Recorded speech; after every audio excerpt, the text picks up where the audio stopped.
ओम नमः शिवाय। जय श्री राम मित्रों।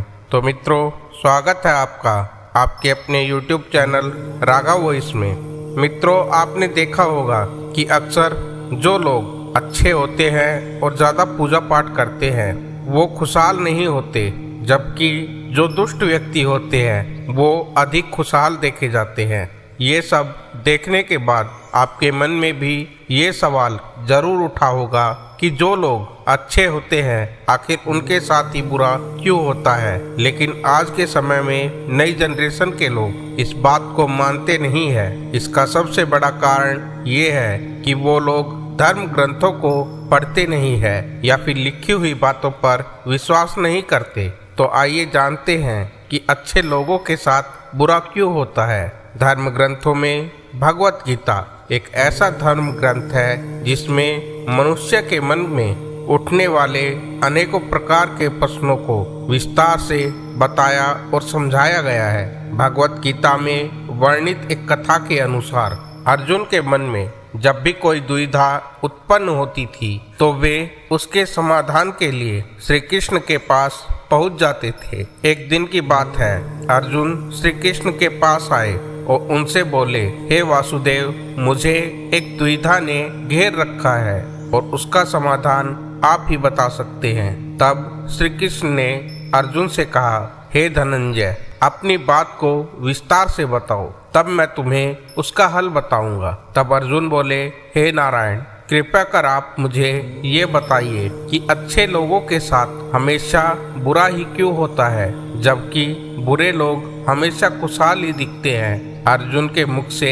ऐसी बात सुनकर श्री कृष्ण बोले, हे पार्थ, मनुष्य जैसा देखता है या महसूस करता है वास्तव में वैसा कुछ नहीं होता, बल्कि अज्ञानतावश उसकी सच्चाई को समझ ही नहीं पाता। श्री कृष्ण की बात सुनकर अर्जुन हैरान हो गए और बोले, हे नारायण, आप क्या कहना चाहते हैं? मैं समझ नहीं पाया। श्री कृष्ण ने कहा कि सुनो, तुम खुद ही समझ जाओगे। हर प्राणी को अपने कर्मों के अनुसार ही सुख और दुख मिलते हैं, अर्थात जो अच्छे कर्म करता है उसे अच्छा फल मिलता है और जो बुरे कर्म करता है उसे बुरे फल मिलते हैं, क्योंकि अच्छे कर्म और बुरे कर्म इंसान पर ही निर्भर करते हैं। प्रकृति प्रत्येक को अपनी राह चुनने का मौका देती है, पर इसका फैसला करना कि वह किसके साथ चलता है वह व्यक्ति विशेष की इच्छा पर निर्भर करता है। अब ये बात समझाने के लिए मैं तुम्हें एक कथा सुनाता हूँ। श्री कृष्ण जी बोले,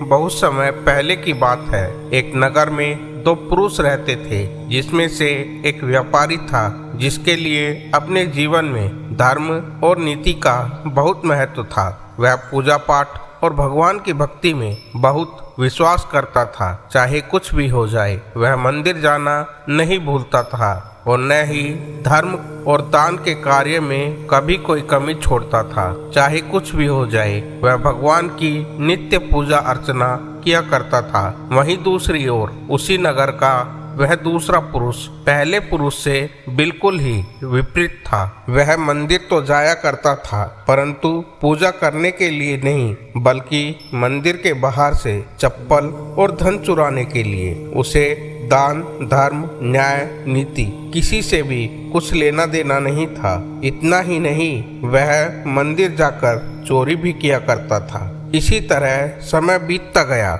और एक दिन उस नगर में जोर की बारिश हो रही थी, जिसकी वजह से उस मंदिर में पंडित के अलावा कोई नहीं था। जब ये बात उस दूसरे व्यक्ति को पता चली तो उसके मन में ख्याल आया कि अब ये मौका सही है मंदिर से धन चुराने के लिए। अब वह बारिश में ही मंदिर पहुंच गया और मंदिर पहुंचते ही उस चोर व्यक्ति ने पंडित से नजर बचाते हुए सारे धन को चुरा लिया और बड़ी प्रसन्नता से वहां से निकल गया। उसी समय धर्म कर्म पर विश्वास करने वाला व्यापारी भी मंदिर पहुंच गया और भगवान के दर्शन किए, परंतु दुर्भाग्य से पुजारी उस भले व्यक्ति को ही चोर समझ बैठा और शोर मचाने लगा। शोर सुनते ही मंदिर में लोगों की भीड़ जमा हो गई और सभी लोग उस भले व्यापारी को ही चोर समझने लगे, फिर उसे अपमानित करने लगे। यह सब देखकर वह भला व्यक्ति हैरान रह गया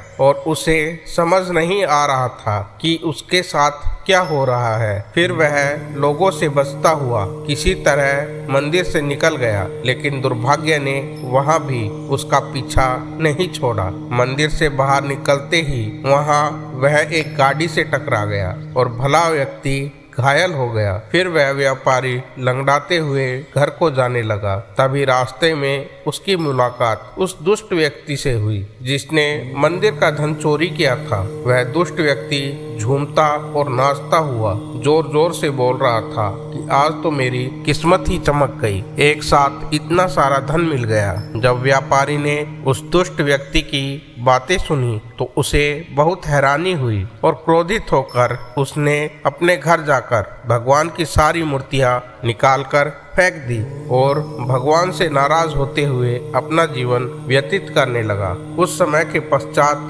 दोनों ही व्यक्तियों की मृत्यु हो गई और दोनों ही यमराज की सभा में पहुंचे। उस व्यापारी ने उसी दुष्ट व्यक्ति को वहां खड़ा देखा तो क्रोधित स्वर में पूछ ही लिया कि मैं तुमसे अच्छे कर्म करता था, पूजा पाठ दान धर्म में विश्वास करता था, जिसके बदले जीवन भर अपमान और दंड ही मिला, और इस अधर्म करने वाले पापी को नोटों से भरी पोटली मिली। आखिर क्यों? इस पर यमराज ने उस भले व्यक्ति को बताया कि पुत्र, तुम गलत सोच रहे हो। जिस दिन तुम्हें गाड़ी से टक्कर लगी थी, वास्तव में वह दिन ही तुम्हारे जीवन का आखिरी दिन था।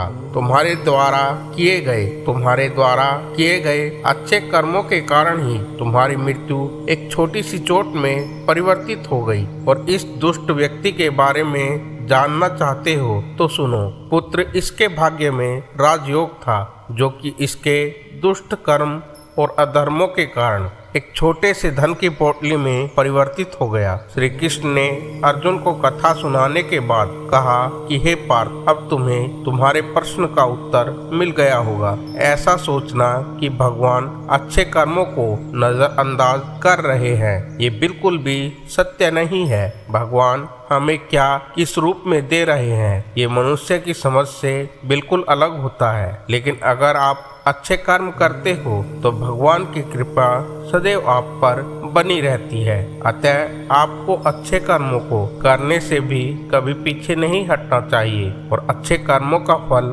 आपको इसी जन्म में जरूर मिलता है। तो मित्रों, आज की वीडियो को यहीं पर समाप्त करते हैं। यदि आपको वीडियो अच्छा लगा हो तो अपने जानकारों में और मित्रों में शेयर जरूर कीजिए, और अगर आप चैनल पर नए आए हो तो चैनल को सब्सक्राइब जरूर करिए। तो मिलते हैं आपसे अगली वीडियो में, तब तक के लिए हर हर महादेव।